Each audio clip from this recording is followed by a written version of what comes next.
The Philadelphia Eagles are 2-2. The offensive line looks putrid. The defensive line looks abysmal. They're dropping the football. Coaches are not making adjustments. I do not like that. Shut up, Kirk.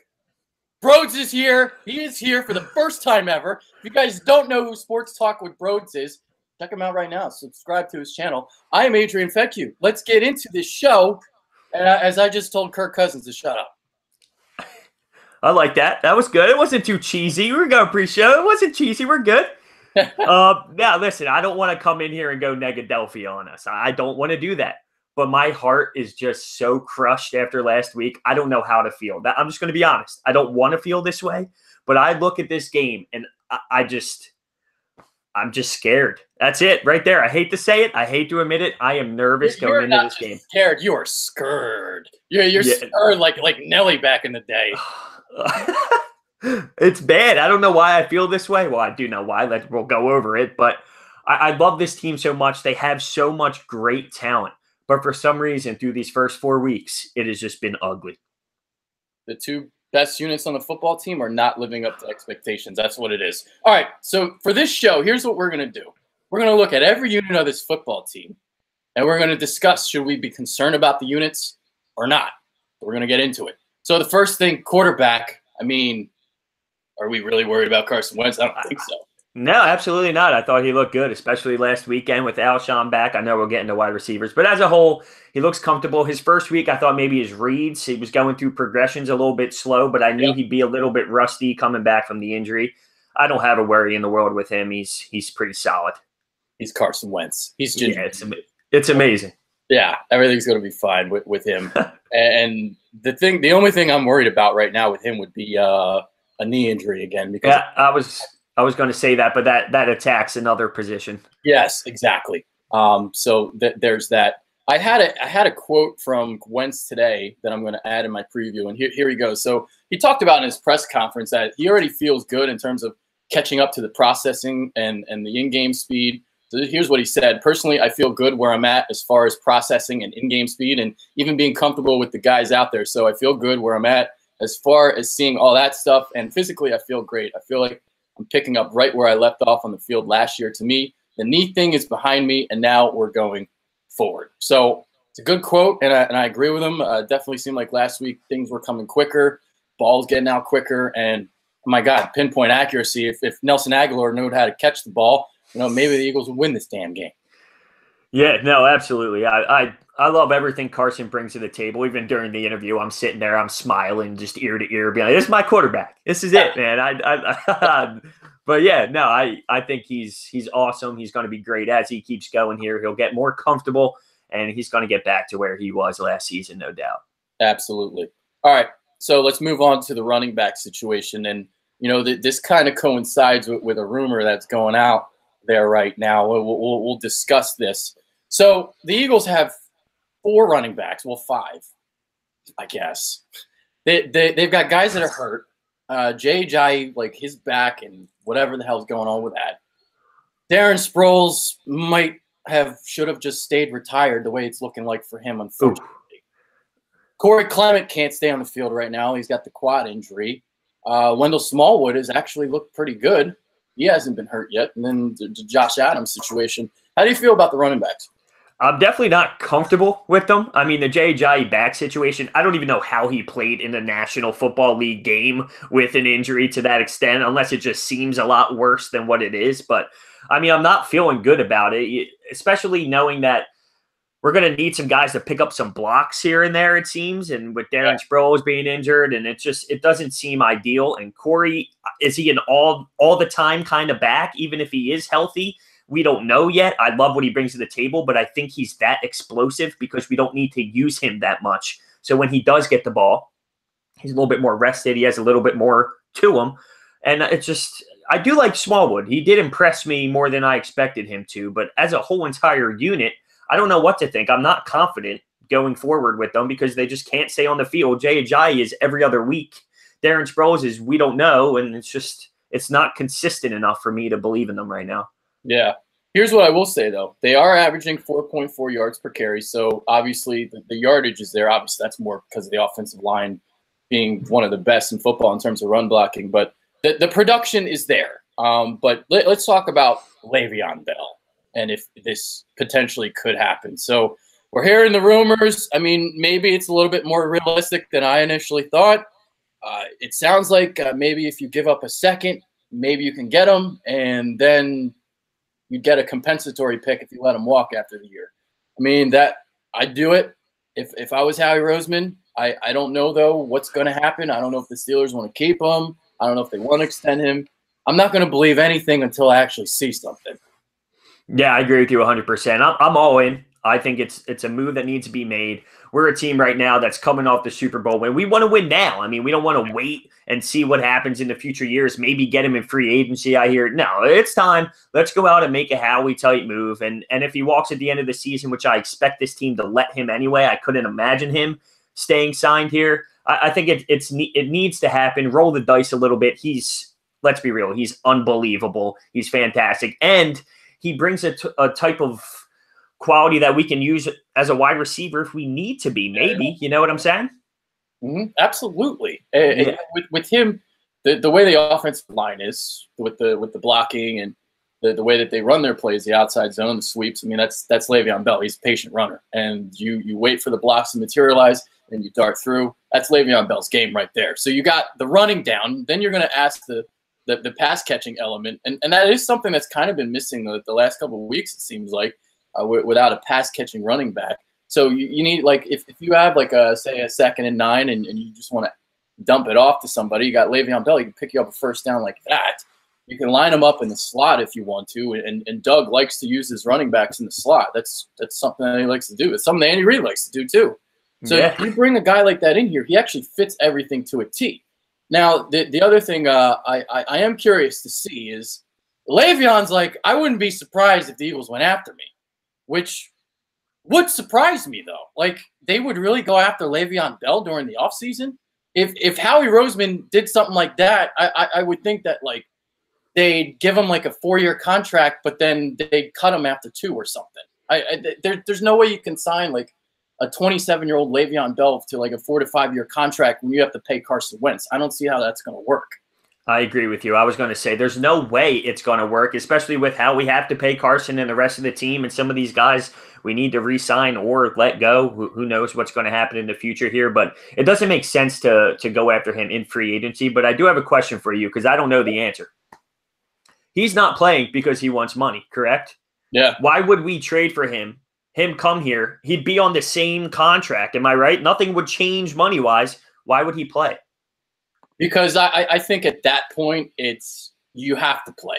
And it's stupid for him to just go through an entire season to not play. In my opinion, I think he would get less money if he didn't play this year. Because there's just like this just a little bit of uncertainty. And if he doesn't play this year, maybe the best thing he'd want to do next year is take a 1-year deal and then cash in. I don't know. But, yeah, I don't know if his point would be proven for him to get the same amount of money, stay on the same contract, obviously, and then just play for another team, especially after what happened with Earl Thomas. Yeah. Well, if he's a little salty towards Pittsburgh, he might have a little motivation to play. Yeah, that's the only thing. I'm just saying, it just crossed my mind. Why would he play here under the same contract? Because the whole entire idea behind him not playing is he wants to get paid. Yeah. Well, he thought he was going to get paid, and unfortunately, it just didn't happen. And, in a way, I don't even blame the Steelers because I'm not big into signing 27-year-old running backs. Like, as great as Le'Veon Bell is, I mean, you're looking at a situation here, not saying that it's going to be DeMarco Murray, but if you sign Le'Veon Bell to a big contract, and let's say there's a little bit of a decline after 29-30, I don't know about this. Yeah, no, I'm with you. I feel you on that 100%. There you go. All right, move on to the next position, wide receiver. So Alshon Jeffrey is back, and here's the thing: there are no more excuses for the offense because Alshon's back. He looked tremendous. Carson Wentz looks tremendous. No more excuses now. Offense needs to go. That's again another unit we're going to look at temporarily. But how are you feeling about Alshon Jeffrey in the wide? Yeah, the addition of him was clear as day. I mean, Yeah. with the 31-yarder down the left side of the sideline there and the touchdown after they pick up a flag on Carson Wentz, by the way, which was just ridiculous to me because he was sliding and gave himself up. I can't believe they picked that flag up. But whatever, we respond with a touchdown as we should. Alshon looked great. The Nelson Aguilar thing was just mind-blowing. We haven't seen him to that extent since the I can't say it, but the Chip Kelly era. I mean, I haven't seen him like that since then, and it made me sick. I hope he can get over that mental lapse he had last week. Yeah, I'm pulling up the box score from last weekend. I'm seeing 8 different receivers caught the football. That is a direct representation of Alshon Jeffrey being back and opening up the field for everybody. Because if I remember, like the first 3 weeks, the ball was not being distributed around very evenly. No, absolutely not. Yeah, him being back, it's already paying dividends. 105 yards too. I mean, he didn't even record a single 100-yard game last year. So first game back, he's already over 100. Yeah, he was great. And I'll tell you what, that shoulder, it's got to be a little bit healthier than last year because I noticed when he was coming off the line of scrimmage, if you tried to press him a little bit, he was using that club. He was knocking your hand away. I don't know if that was something I saw consistently last year. Yeah, no, I agree. I saw that too. And I think he's just outstanding, absolutely outstanding. And speaking of receivers, Jordan Matthews did drop one, but he also, I was a fan of bringing him back. And I think he brings a little bit of something compared to what we had in the past before he came here. And I like the addition of Jordan Matthews. He had that nice touchdown catch, even though that was more of a blown coverage. But, hey, we made the most of our opportunity. I'm not giving him credit for that one. I know. But, hey, listen, we cash in, right? Good teams cash in when you make a mistake. I know. That's true. I could have wheeled my grandmother. And yeah, no doubt. Scored a touchdown, too, on that play. But I'll tell you, obviously, you know what my thoughts were about a month ago. I wanted Josh Gordon, but I'm not going to get into that now. Yeah, same. Past. So we're going to talk about what we have now. Do they go after a receiver? I mean, if they go after Le'Veon Bell, they're not going to go after a receiver, but maybe they'd still go after one. This Nelson Aguilar situation, I just hope this doesn't snowball. I know. That's my biggest concern is because the whole thing was a mental aspect, and it can come back real quick. I mean, it can come back real quick. And I wonder if it's because of when Alshon wasn't here and we were trying him out, you know, where do we put him? Do we keep him in the slot? Do we move him to the outside? Well, when he was in the slot, he was effective, although that's when he was dropping the ball. So I don't know, maybe his mind's just all over the place because he didn't understand where exactly he was 100% at the time of the wide receiver juggle. That's me trying to be optimistic. I don't know what's going to happen. Yeah, but I mean, it does seem like that with him. It just snowballs, and I just hope to God it doesn't happen again. Because he had 4 drops, 4 of them. And they were bad. And the 3rd and 21. I mean, how crucial was that 3rd and 21? It hit him right in the hands, and it's one extreme to the next. It's like Nick Foles. It's either you're getting legit the top of the line Nelson Aguilar, or you're dropping balls. There's no middle. No middle. There's not. And you might be on to something with the outside-inside thing. Now, he did go back in the slot for this game, and he stayed in there, but he did drop it, obviously. Yeah, so there's that. The rest of the receiving core, I mean, there's not much, but obviously they kind of get masked by the tight ends a little bit because you got Zach Ertz. So Zach Ertz is pretty much your number 2 target, and then Aguilar is your 3, so everything works out that way. And that's where we can get to the tight ends. So Ertz, obviously still an animal. I mean, he's on pace to go over 1,200 yards receiving. It's ridiculous. Yeah, absolutely. He's a beast. I absolutely love him. But if we're looking at the tight end unit as a whole, we use the Perkins, Dallas Goedert, Zach Ertz, 3 tight end look. That's our go-to, it seems, at this point. Yeah, I mean, we know what Zach Ertz brings to the table. Dallas Goedert was a little quiet early. Then he had the touchdown and all that. And I think I expected maybe him to be a little bit more efficient. Maybe we're not using him that way. I don't, maybe during practice, they see stuff that we don't, and they realize maybe he's not as ready as we thought he was. But I mean, I love him. I think he brings a great value to this team, and he will be very successful in this league. I just, maybe I expected a little bit too much too quick out of Dallas Goedert. That's just me personally. That's what happens though in the preseason. We'll see something like that. But I think some of it is like where he's playing right now. Like he's basically playing the blocking tight end role with Richard Rodgers out, and sometimes I don't like what they're doing with him. I mean, we actually looked at a play yesterday on our film room where they tried to bring him all the way across the formation to block Derek Morgan. Like, that's stupid as fuck. Why are you doing that? Yeah, no, absolutely. I hate to be so negative. I really do. I love the Birds. I love them to death. But I'm just thinking, because there's a reason why we're 2-2 right now and things aren't very happy. You can't. No, it's not possible to be negative on this show, though, because I keep it real. Yeah, no, listen. And I want to bring up a point about the whole blocking tight end thing. And I just feel like Brent Selleck was almost an extra lineman, honestly. And he's not here now. And now we're starting to realize we're missing pieces that weren't here last year, and they were a lot more beneficial than maybe we thought they were, because Brent Selleck blocked a ton. We're having issues with our offensive line and getting to the quarterback. It's maybe he really was that much of a big piece to our success. Yeah, absolutely. And, you know, they brought in Richard Rodgers. This is what he was supposed to do. He's supposed to do all the gritty work. I guess that's a pun for the new Flyers mascot. Oh, God. I loved it from day one, but let's move on. Dude, I love it. It's amazing. Everybody was shitting on him. Like, I think it's like the greatest thing ever. Like, it's amazing. Like, it reminded me of Cookie Monster, and I've always been a Cookie Monster guy. There's nothing better than that video of when he turns around and he's real quick and the eyes are all googling around. Dude, incredible. I'm not going to lie. I love it. And I definitely think he's starting to catch all the hearts. Oh, no doubt. No doubt. Yeah, start to catch the hearts of Philly, catch the nationwide. So I love it. Barstool with Portnoy the other day. Yeah, the pizza review. Yeah, it's great. I love it. I love it. Me too. Anyway, so the reason why I'm bringing I'm talking about all this. So, there are people that are disappointed in Dallas Goedert's production, but if he's playing more of a blocking role, I don't think this is where he was going to play. He was going to be the Trey Burton guy, and Rodgers was going to be the blocking guy.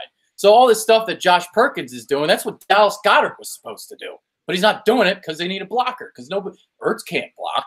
Perkins is like 200 pounds. So that's who they trotted out there, and they're just not getting the job done blocking-wise. It's the tight ends not blocking. It's obviously the offensive line not blocking, and then even the running backs not picking up the blitz. I mean, Wendell Smallwood had two guys just right. I mean, did you watch the film room I did?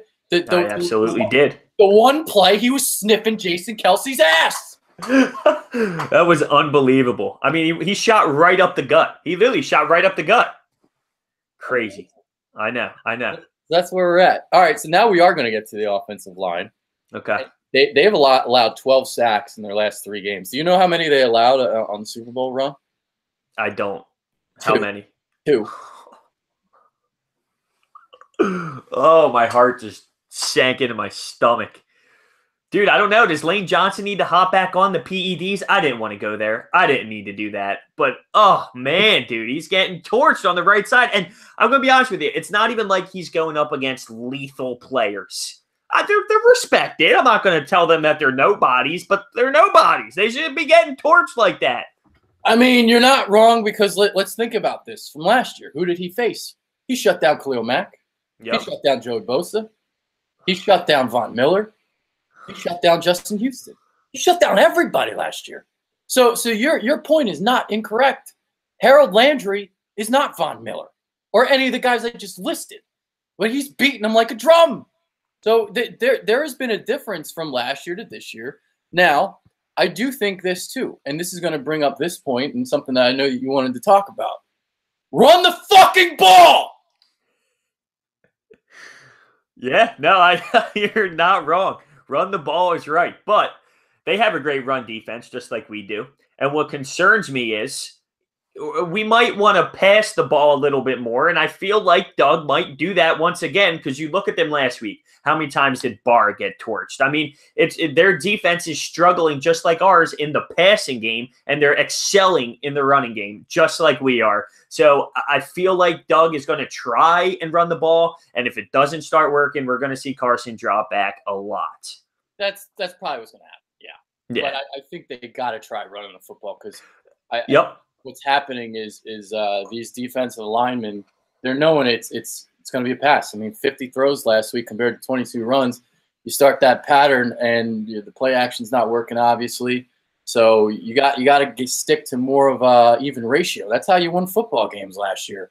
I know how good the run defense is, and the pass defense isn't great, but who knows? Maybe Minnesota figures it out this week too. I mean, this defense, they're doing the same shit that we're doing. We're two identical teams, and we're clashing.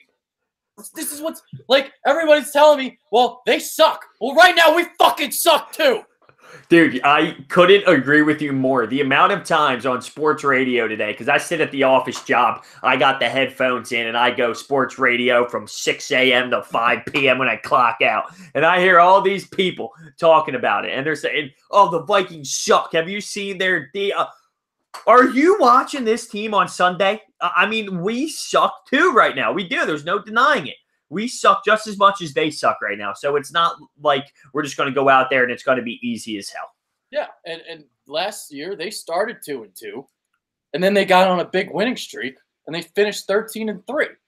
So this is about when the Minnesota got hot last year, and this is when actually Philly got hot too, week 5. So yeah, and it will be. I have trust in this team. It's not like if the Eagles win, I'm going to sit back and say, wow, I can't believe it. I think we need to fix things. If we can fix things, then we can be successful. I haven't seen it yet. That's all. I'm not saying it's unbelievable if we somehow win this game, but I want to stay on the offense real quick before we switch off to a different position. And it comes with our offensive coordinator and the loss of Frank Reich. And I just don't know if we lose some aggression when it comes to Doug Peterson and this play calling, because you see it. When we get a great field position after a Carter punt return, which was phenomenal, by the way, with his opportunity, and it's not like we settled for 3, but did we take shots in the end zone? There was a 3rd down chance, and it felt like Carson was told, just throw it away and let's just get points and tie this up and go to overtime. I just feel like we lost that oomph to go out and get it and grab it by the balls. It reminds me, remember Minnesota, NFC Championship game, maybe 20, 30 seconds on the clock, and you go down the field and you kick a field goal. And then this past Sunday, there's like 10 seconds on the clock, and they ran the ball. They didn't take a shot. The one time we wanted him to run the football all day long, right? We're screaming to run the football. The one time they do it is there. Ugh. Crazy. No, you may not necessarily be wrong there. And the one thing I am noticing is the adjustments right now are not like last year.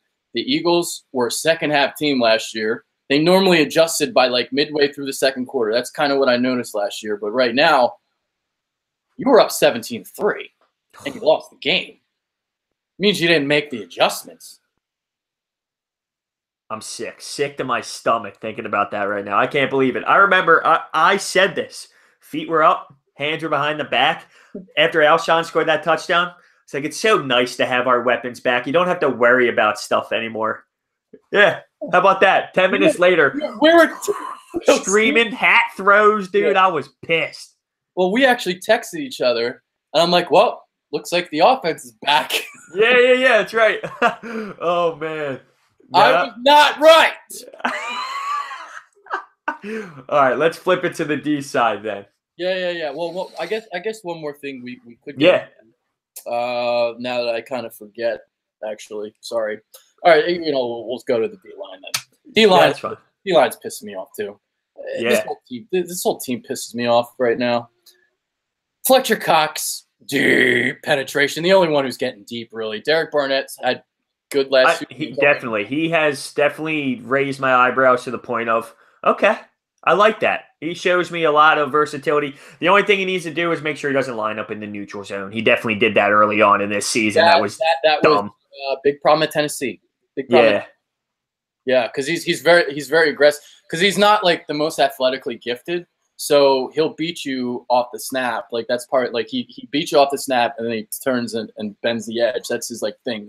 His Gumby move when he dips the shoulder and gets by you. It's all about the get off with him. But sometimes when you're aggressive, obviously you come off sides. So he's been fine. I'll tell you what, Brandon Graham was like shit. I don't know what's going on. I don't know if he just needs a couple more games. But every year he was the one that was taking a leap forward each and every season.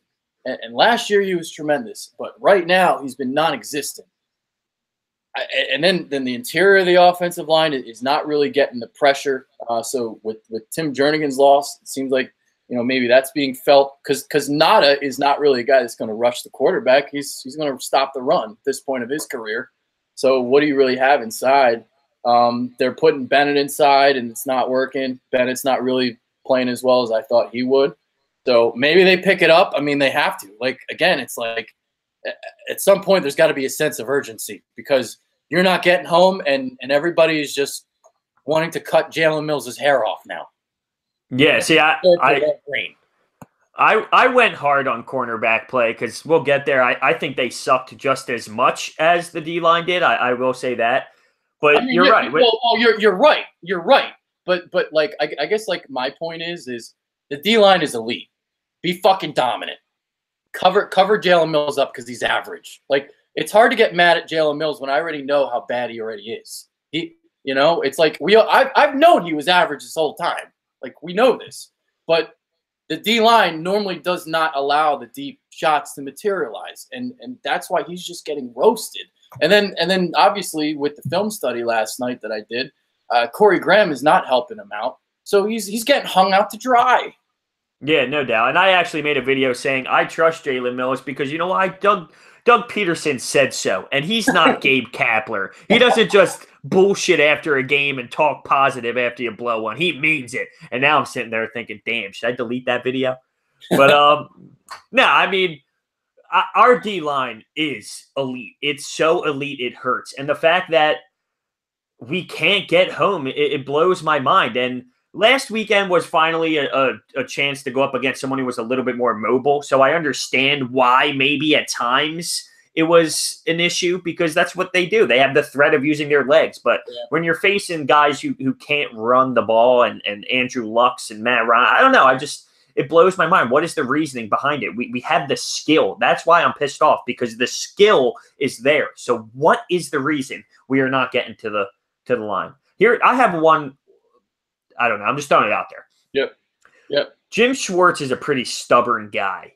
And are we just using the same exact game plan that we used last year to win it all? Like, is he going in there and saying, we're just going to keep doing the same thing and everyone has film on it? Is that an issue? He did the first month. That's my point. I did kind of like make the point in the video that I did the other day with him remaining confident in Jalen Mills. Oh yeah, I saw that. Yeah, there needs to be a change within the scheme. You can't just keep playing single high. The thing that they were doing, as I kind of learned a little bit more into the tape, because Fran Duffy from the Eagles and actually someone in my comment section told me, so they were playing a lot of this cover 2 robber bullshit. And the cover 2 robber, it leaves a vacancy in the middle of the field. But I'm still trying to figure out, though, like that one play that I saw, it did look like cover 3 because Jalen Mills opened up his hips, but that's whatever. I trust Brendan with his analysis, but Fran's really good too. So he said cover 2 robber. Brendan says cover 3. I mean, cover 3 and cover 2 robber is almost like the same thing in a way. But the safety is just not as much depth, obviously, because he's in a robber position. He's trying to rob you. That's the thing of it. Yeah, but as a whole, with this defense, it's just it blows my mind, and it's not just the D line that has the skill. I know you say Jalen Mills is average and all, but I think he has value outside of the speed thing. He does get torched, and I get that, but when it comes to say red zone and blocking passes that way and tackling, he's a good tackler. Ronald Darby seems like he doesn't even know how to tackle, which blows my mind. Corey Graham falls asleep on a 4th and 15 to win the game in overtime. I had nightmares. You're sitting there and a player's running at you and goes to the sideline. I just don't understand how you let that fly. It doesn't make sense. Our skill is there. It's mental stuff that is hurting us right now. I just don't know what else to say because the skill level is clearly there. These guys are talented enough to be able to win a football game like that. Yeah. There's no reason we shouldn't win a game like that. We had, as bad as we played, think about it, as poor as everything was, blowing the lead, we had a 4th and 15 in overtime to win the football game. And we just blow it mentally. Mm-hmm. Mentally. So it's something's wrong inside. I don't know. I'm lost for words. Yeah, we'll get actually more into it when we talk about the secondary. So we actually got like a little bit early with that, but we'll move on to the linebackers now. I mean, I don't really see much issue with the linebackers at the moment. Jordan Hicks has been fine. Nigel Bradden's been fine, and Kamaguruje Hill has been a nice little revelation. So I actually got, if anything, the linebackers might be playing the best football on the team. Yeah, I agree. I have no problems at all with the linebackers right now. I actually am I'm pretty happy with Grugier Hill too. He made some really nice plays, especially against the Falcons. He had that really big one in the red zone. I think he stood out to me for his opportunities. Not that I'm saying he should be some guy that plays like all these minutes, but I'm very happy with the way that he plays, his effort level. One thing that got brought up, I heard a couple of times, was the depth at one point of that position. Say Michael Kendrick's leaving. Was that really that big of a deal for us to lose someone like him? I'm thinking that's ridiculous. Because coming into the season, I was one of them too. We're lacking linebacker depth, and that was a big concern. But I don't see that being an issue. Yeah, it's not, and especially now with guys emerging. So there you go. I don't think we need to spend much time on the linebackers. So we'll just back to the cornerbacks. So you make a good point with the red zone thing, because that is actually something that Jalen Mills does well in. The problem here is Jim Schwartz. It's not Jalen Mills. It's Jim I agree. It is. I agree with you. You have to change within your scheme. You now have a guy that doesn't – you don't have a single high guy. You have to change your scheme. The other thing that pisses me off with him, he's not going to change any of this, by the way. Like, all the people that say, let's start pressing, let's switch sides, it's not going to happen. One, because he's stubborn as fuck. Two, because he's stubborn as fuck. All right? It's not going to happen. He's going to keep doing what he's going to do. Maybe he's going to tinker some things out in the secondary and the safeties. And I maybe play like you got two safeties instead. I think that's what might happen. But right now, it's like you're playing off coverage. That doesn't help your cornerbacks. Your defensive line isn't getting home. It's a mess. It's a mess. Yeah, am I an asshole to say that Rasul Douglas maybe should get a little bit more time? I don't know. We got to try something new, right? I know he's not some star back there, but something different. How do we use Sidney Jones? I don't know. We got to switch something up with that side with Jalen Mills right now. I don't know what the answer is, but I'm just spitballing because I feel like he hasn't played as much as I thought he would, honestly. I think some of the answer is actually just the safety play, just helping him out on the deep ball. Don't let him get burned on the deep ball. Don't expose him to no, stop that. That needs to stop. And again, it goes back to the D-line. If the D-line does its job, we wouldn't be as pissed at Jalen Mills right now. We wouldn't be talking about him because he wouldn't be targeted as often as he is with the deep ball. So there's that. Yeah, like Darby you talked about. He's been disappointing since the first game.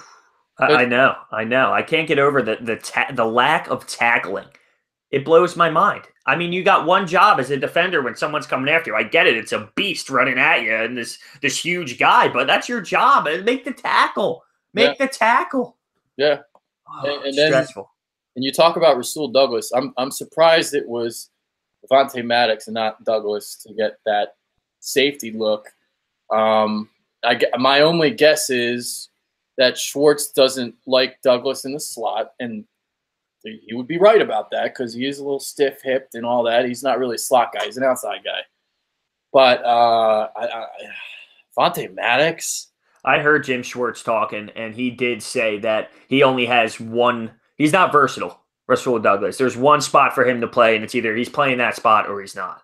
But I agree with you to that Avonte Maddox thing. I like him. I think he's got some uprise, but he's raw as hell. I mean, he's not ready for this yet. I think he's got tremendous upside, but he's not ready. He had the interception, but that's because Marcus Mariota just threw it right to him. It wasn't because he did anything specific that stood out. Exactly. See, that's something you guys got to watch out for sometimes. You know, it's like Avonte Maddox got a pick. Well, you threw it right to him. I mean, I would hope you would catch the damn ball. Oh, shit. God damn. But I will say, if we're staying on topic of that backfield there, Malcolm Jenkins in overtime, dude, I mean, he was all over the place. I thought he was going to single-handedly win us that game. There was this one time he came off this block and still made a tackle on that side. I don't know how he possibly made that play. He tripped him up. I thought he was going to win us that game. I really did. It's a shame. I love him. I love him to death. So I guess that's pretty much it here. We went through all the positions. So if you kind of look through here, if you go through it, running backs aren't playing as well as last year, obviously. We'll see. Wide receivers are going to be fine because now Jeffrey's back. Tight ends are fine, but you're not getting the blocking aspect. O-line looks like shit. D-line looks like shit. Linebackers look better. Secondary looks worse. What do you think? Yeah, I think I agree on everything. I'm going to hit you with this statistics here on some playoff talk here, number-wise. It seems a little weird to me. Something's off, but here in Philadelphia, we love analytics. I mean, that's what we do. Well, we love it, or do you love it?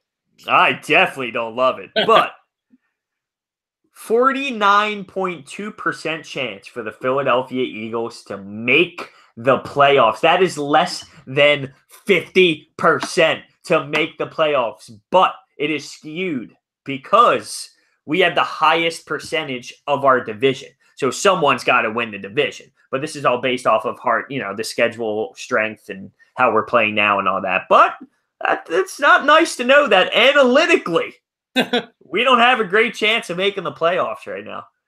That's funny. That 49.2%. But the reason why it's 49.2% is the strength of the NFC, because you got the Eagles in the NFC North, you got Green Bay, you got Minnesota, Chicago's emerging. That's already 4 teams. NFC South, you got the Saints, you've got the Falcons, you've got the Panthers. There's 7 teams, and then you got the Rams. So that's 8 teams you're fighting with. But the thing is they're going to win the division. Like who is going to get to 10-6 in the division? Nobody. And the Eagles are actually scared of the Redskins. Nah. I know. I mean, don't get me wrong. I don't think they're a bad team. Like, they're not horrible. They're not terrible. But I don't think average. They're 8. Yeah, they are. Yeah, I agree. That's where I see a team like that. I mean, something similar to an 8-8, 500 team. They're not Eagles level. But then again, here I am. We're always scared about a game on Sunday. So, well, I guess we can get into that game right now. So we'll talk briefly about it. You're scared, huh? So you think they're going to lose? I'm not saying they're going to lose. It's going to be ugly. I will say this though: if there's one positive of going into this football game, we're at the link. Okay, we're at the link where our defense plays a totally different game, and everything that went on against the Minnesota Vikings last year in the playoffs, we are just going to be fucking ruthless. We're just going to be fucking ruthless, and that's the truth. So maybe the environment gets us this win. That is my hope. It could go either way, though. Going into this game, we can either win, we can either lose. I don't know, but I am a little bit skeptical on our team right now as a whole, which every fan realistically should be. Yeah. I'll say this. Last week, I thought this was going to be a loss, but I didn't think they were going to lose to Tennessee. So my logic heading into like last week was I thought that the Eagles were going to beat Tennessee, but it was going to look ugly. And because it looked ugly, they were going to come into this Minnesota game thinking that they still don't need to make changes or adjustments. And I thought that Minnesota was going to come in and they were just going to romp them. I thought that was going to happen. That was going to be my prediction for this week if the Eagles would have won. But things have changed. They got their wake-up call. At least you would think they got their wake-up call. And now you got these fucks coming into your house? We ain't listen, this shit happened. And if I'm Doug Peterson, no breakfast for the line this week. None. No pancakes, no bacon, no eggs, nothing. And damn sure no Haagen-Dazs. They better come into this game pissed off. I mean, I do believe that this team is going to be amped. I mean, not only are they ready to go against a Vikings team, like I said about everything last year, but with what they have going right now, internally, externally, hearing us, I mean, they hear the noise. They even know themselves. They're upset with the way everything's gone down. There has to be some sort of fire that gets them going for this game. That's my biggest hope. That is my hope for the Eagles gods to give me this one to get this team rolling. Yeah, I guess I'll give my prediction tomorrow. So that's when we're going to do our preview. If you want to do your prediction, you can give yours.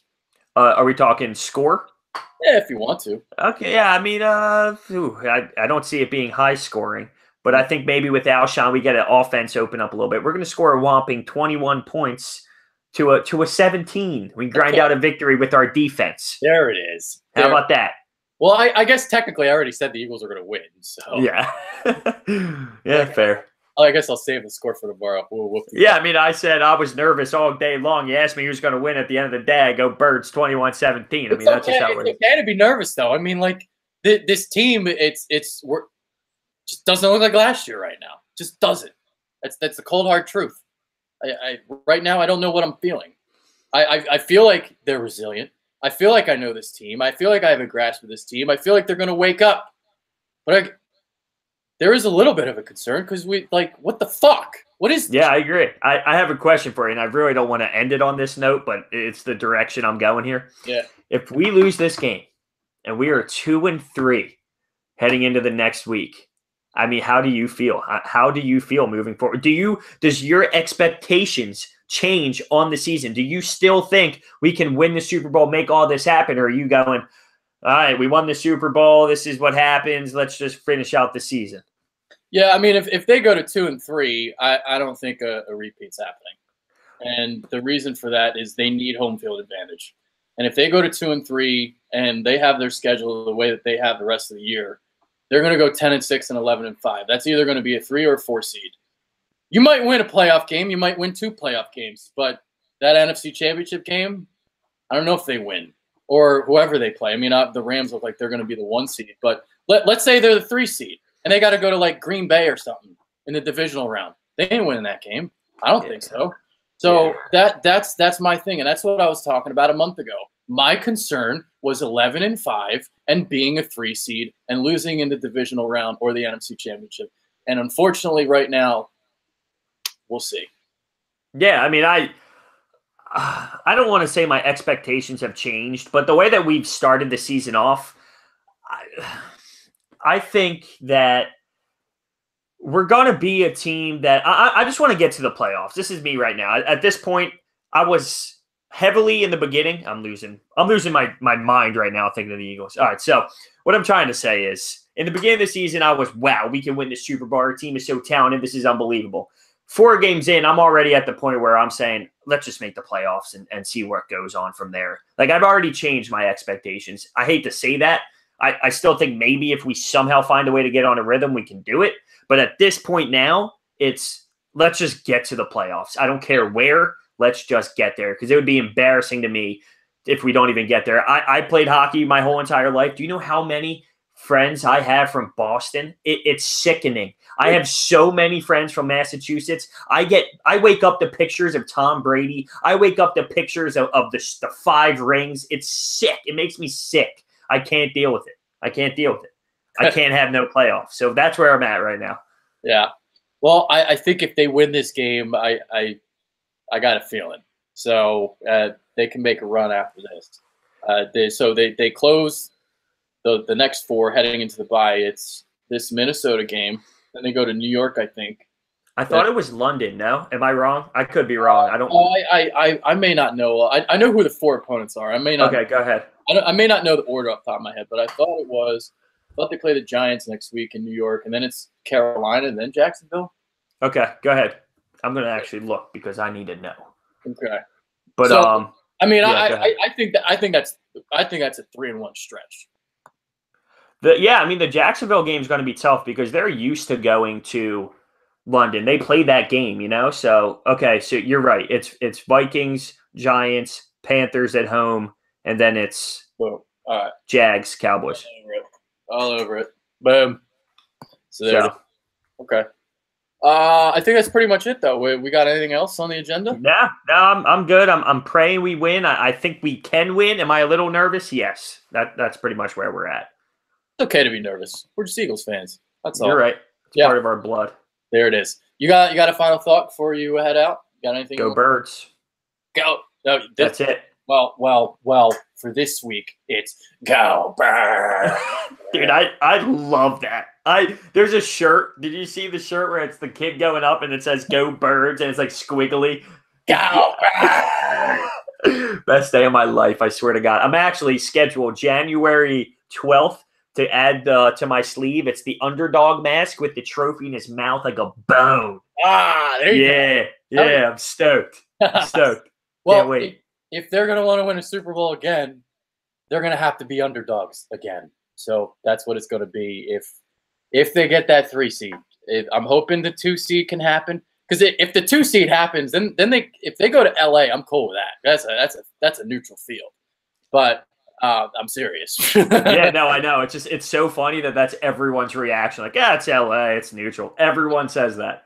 So let's get the 2 seed, see what happens against the Rams. I don't think the Rams look like friggin' unbelievable right now. So we'll Yeah, see big about time, that. dude.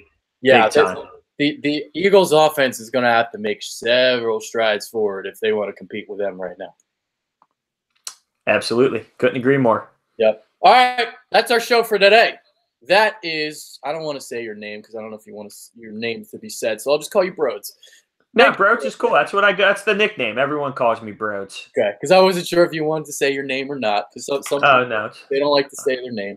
I'm So a nicknamesman. you're a nickname. I am Adrian Fedq. That is my real name. It's not a nickname. So there it is. That's Brodes. I'm Adrian. We're out. See ya.